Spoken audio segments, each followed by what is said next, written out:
Voici l'histoire d'une visite au paradis et en enfer. Un visiteur se rendit au paradis puis en enfer. Au paradis comme en enfer, un grand nombre de gens étaient assis autour d'une table où l'on avait disposé de délicieux aliments. Des baguettes qui mesuraient plus d'1 mètre de long étaient attachées à leur main droite, tandis que leur main gauche était attachée à leur chaise. En enfer, les gens attablés étiraient leurs bras autant qu'ils le pouvaient. Mais les baguettes étaient trop longues, et ils ne pouvaient pas porter la nourriture à leur bouche. Leur impatience ne faisait qu'augmenter, et mains et baguettes s'entrechoquaient. Les aliments jonchaient le sol. Au paradis, les convives étaient tout heureux de se servir de leurs baguettes pour attraper le mets préféré de leur voisin d'en face et de le nourrir. Ainsi procédaient-ils par échange, et dans l'harmonie appréciaient leur repas. Cette histoire date de la période d'Edo au Japon. Derrière un temple s'étendait un champ où poussaient des citrouilles à plants rampants. Un jour, une dispute éclata entre les citrouilles qui se séparèrent en 2 clans et firent un terrible raffut de part et d'autre. Le supérieur du temple, alerté par les rugissements, sortit pour voir ce qui se passait et trouva les citrouilles en pleine bagarre. D'une voix tonitruante, le prêtre les réprimanda. « Citrouilles, que faites-vous là à vous battre ? Que chacune fasse zazen. » Le prêtre leur montra comment faire zazen. « Croisez vos jambes comme ça. Asseyez-vous, redressez votre dos et rectifiez votre cou. » Et tandis qu'elles se tenaient assises en zazen comme l'avait indiqué le supérieur, leur colère tomba et elles retrouvèrent la paix. Alors le prêtre doucement leur dit « Maintenant, mettez vos mains sur la tête. » Les citrouilles mirent leurs mains sur la tête et sentirent quelque chose d'étrange qui s'enroulait comme les rameaux d'une plante grimpante et les tenait toutes reliées les unes aux autres. Comme c'est étrange, nous venons de nous disputer alors que nous sommes toutes liées les unes aux autres et ne vivons qu'une seule et même vie.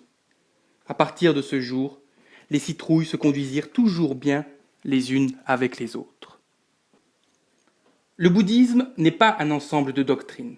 Il n'a pas de dogme. Il nous enseigne simplement à devenir des Bouddhas.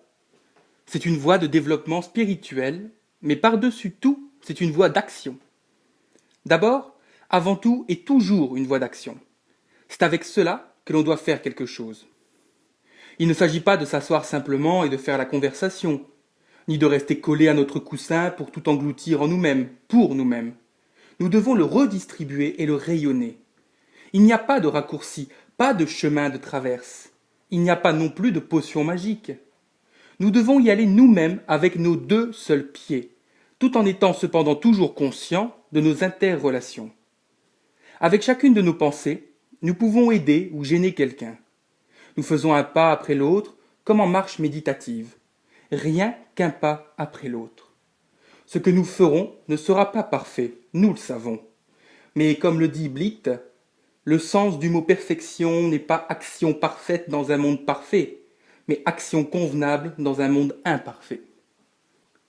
Si vous pouvez agir avec ce que vous rejetez, alors par retour, vous pourrez agir avec les parties de vous-même que vous rejetez, donc avec l'ensemble de vous-même. Si je suis capable d'apprendre à travailler avec quelqu'un de riche qu'auparavant je rejetais, alors je pourrais commencer à traiter avec la richesse qui est en moi, plutôt qu'avec la pauvreté. Le principe est le même pour les hommes d'affaires qui rejettent leurs concurrents, ou pour les agitateurs sociaux qui rejettent les négociations avec l'État. Dans tous les cas, agir avec ce que l'on a l'habitude de rejeter est une des meilleures façons de faciliter sa propre croissance et sa transformation. Essayez de communiquer avec quelqu'un que vous rejetez ou qui semble vous rejeter. Quand on essaie de voir le monde avec les yeux de l'adversaire, on a fait le premier pas pour transformer ses amis en ennemis, voire en alliés. La voie parfaite n'est pas difficile. Il suffit que votre conscience ne soit pas discriminante. Quand vous êtes au-delà de l'amour et de la haine, tout est clair comme en plein jour. Ne poursuivez pas de conditions extérieures et ne vous maintenez pas non plus dans le vide. Reposez-vous dans l'unité de toutes choses et toutes les barrières disparaîtront. Dès que votre mental fonctionne en bien ou en mal, vous êtes dans la confusion et perdez votre esprit véritable. 2 vient de 1, mais on ne doit pas non plus s'attacher à 1. En contemplant de manière égale tous les phénomènes, vous pourrez retourner à l'état de nature. En éliminant toutes les conditions, vous serez au-delà de toutes les discriminations. Un est multitude et la multitude est un. Si vous êtes capable d'atteindre ce savoir, vous serez libéré de toute préoccupation. L'esprit sincère, c'est l'absolu. L'absolu, c'est l'esprit sincère. En coupant la route au langage, vous serez au-delà du passé, du présent et du futur. Un jour, alors que sonnait la cloche d'un grand temple, le Bouddha posa une question à Ananda, son disciple préféré. D'où vient le son de la cloche ? De la cloche.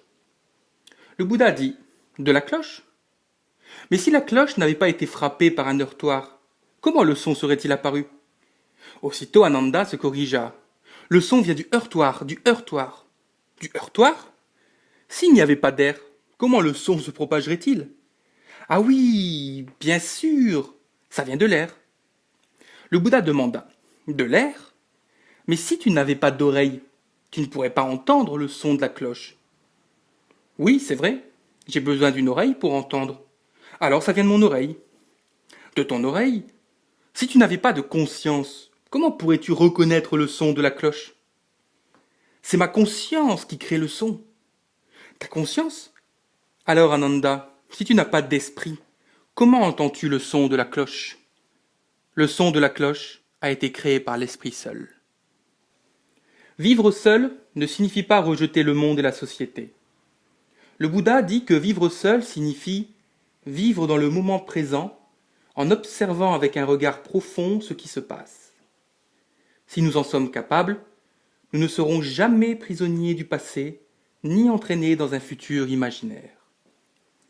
Le Bouddha dit que si nous ne savons pas vivre dans le moment présent, même si nous nous trouvons seuls dans la plus profonde forêt, nous ne sommes pas vraiment seuls. Il a ajouté que si l'on est pleinement vivant dans le moment présent, même dans une ville au milieu de la foule, on peut dire que l'on vit seul. Les moines bouddhistes savent l'importance de la pratique en communauté. C'est le sens de la phrase « Je prends refuge dans la sangha ».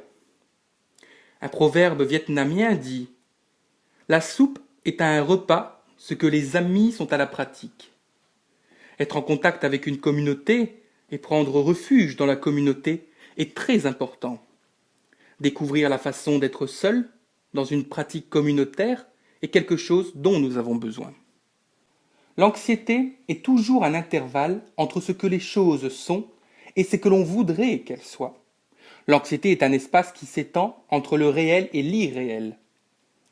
Notre désir d'être humain nous pousse à éviter ce qui est réel pour y mettre à la place nos idées sur le monde. Je suis terrible.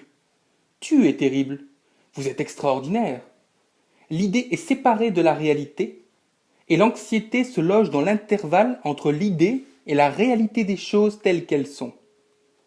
Quand nous cessons de croire en l'objet que nous avons créé, qui est, si l'on peut dire, en dehors de la réalité, les choses se replacent au centre. C'est ce que signifie être centré. L'anxiété alors disparaît.